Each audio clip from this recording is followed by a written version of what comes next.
Welcome to the Soul of Innovation podcast. I am Thomas Anglero. I want to ask you a question.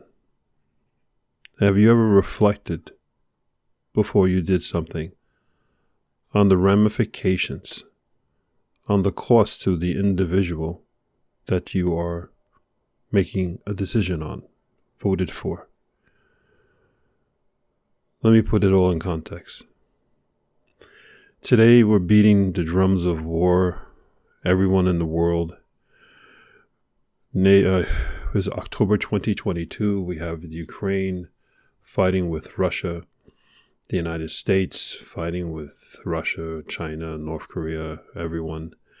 And it's so easy for people to say, yes, let's go to war. We'll beat them. We'll kick their butt. All this. But do you?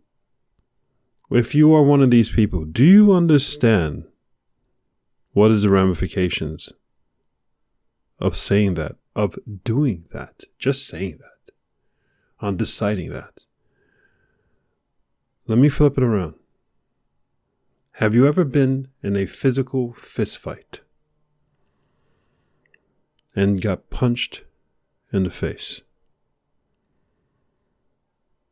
If you have, you then realize what it feels to have somebody's knuckles hit your face. Feel your teeth move. All of a sudden begin to black out a bit. And after you get punched, you have no taste in your mouth.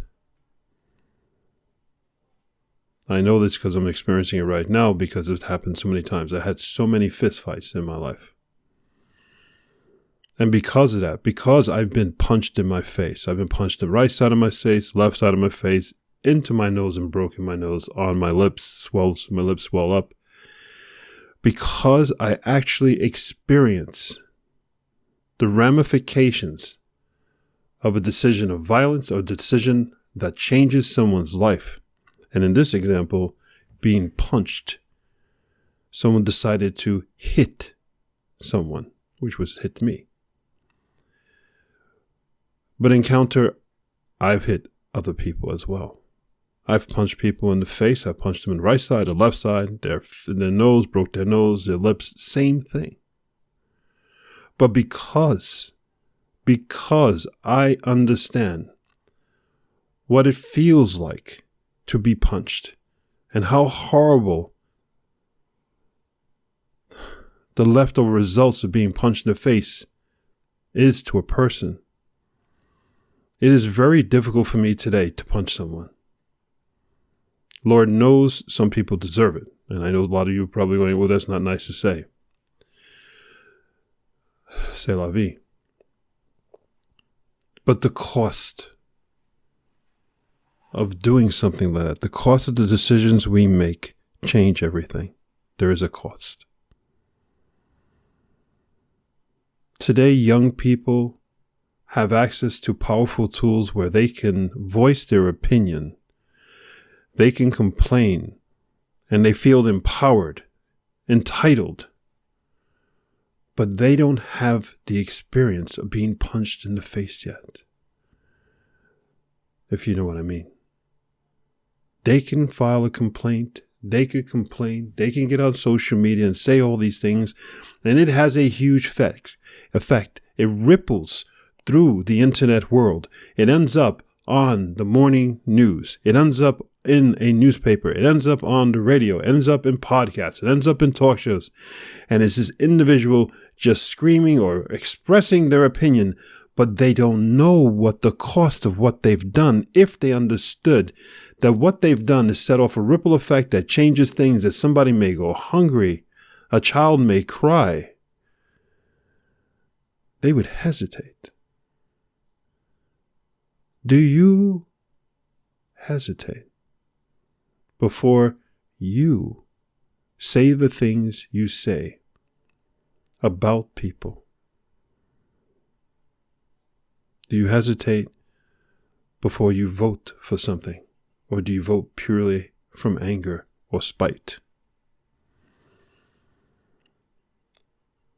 I think we would have a completely, no, I take that back. I know we would have a completely different world, a world based on love and respect, that world that once was, and it wasn't that long ago. But here we are in 2022 and things are getting crazy. People after COVID, and maybe I shouldn't even blame COVID, let's just say just the lockdown, have forgotten how important it is to be close to one another, to be open to one another, to love one another. I had a wonderful discussion this weekend with this young lady who I never met before. I met her on Teams. A friend of mine said, these two young ladies are completing their thesis, their master thesis, and they like to talk to you about artificial intelligence and innovation. And so I met her on that. A year has gone by, and I met her physically this weekend at a party. I didn't know she would be there. We had a wonderful talk.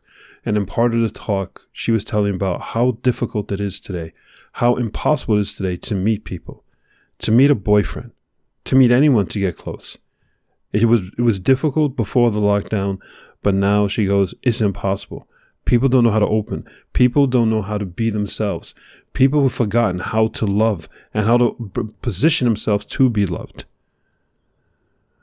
But boy, do people know how to complain. Do people know how to push the buttons and have the ramifications and start the waves of change? We're in this place of a slippery slope today. And I think it's because people are frustrated that they don't have enough love. I've said this story before, but it's so shocking to me. And that is that this woman saw a man fall down, an older man fall down. She went over and said, do you need help to stand up? She grabbed his hand. She put other hand on his shoulder and helped him up. And he immediately started to cry. She goes, don't cry. Are you okay? Did you get hurt? He goes, no, I'm fine. He says, you're the first person to physically touch me in over 2 years. That story, which I once thought was a special story, I think today is true of many people. Not of just elderly people, but especially young people. And maybe all of us. Because we have broken, because we lost that link to one another, we are making decisions, doing things that are heading us down a path that we should not be going down. And all we have to do is just say, I miss being loved. I'm lonely. What do I have to do? Maybe I should take my guard down instead of bringing my guard up. Maybe I shouldn't take everything that everybody says so damn serious as if it's a threat to my life. Because if you've ever been in a situation where your life has been threatened, where somebody's taken a knife out on you or a gun on you, you realize that you do not ever use that force back at someone unless it is life-threatening. But yet so many people act every day with emotions as if somebody's putting a knife or gun to their head. Go forth and spread beauty and light. I say that in every one of my podcasts because I mean it. Go forth and spread beauty and light, not hate and deceit, not pissing your anger that you haven't been close to someone, or you're emotionally upset, or your wife yelled at you, your husband yelled at you, your job sucks, and taking out all this out of all these people. The ripple effects of your voice changes people's lives for the worse. I'll say that again. The ripple effect of your voice, of your emotions, changes all our lives for the worse. So go forth and spread beauty and light. I'm Thomas Anglero, reflecting on how we can make a better life for all of us, for you, for me, for the day that we meet and we smile and we understand that that's all we had to do, was to share a smile to make our lives that much better. I love you. Until next time. Thank you for listening to that episode. If you want to contact me, you can contact me on my website at englero.com, and you can also subscribe to the newsletter, or you can find me anywhere on social media with Facebook, YouTube, Instagram, and Twitter. Thank you so much, and I hope to hear from you very soon.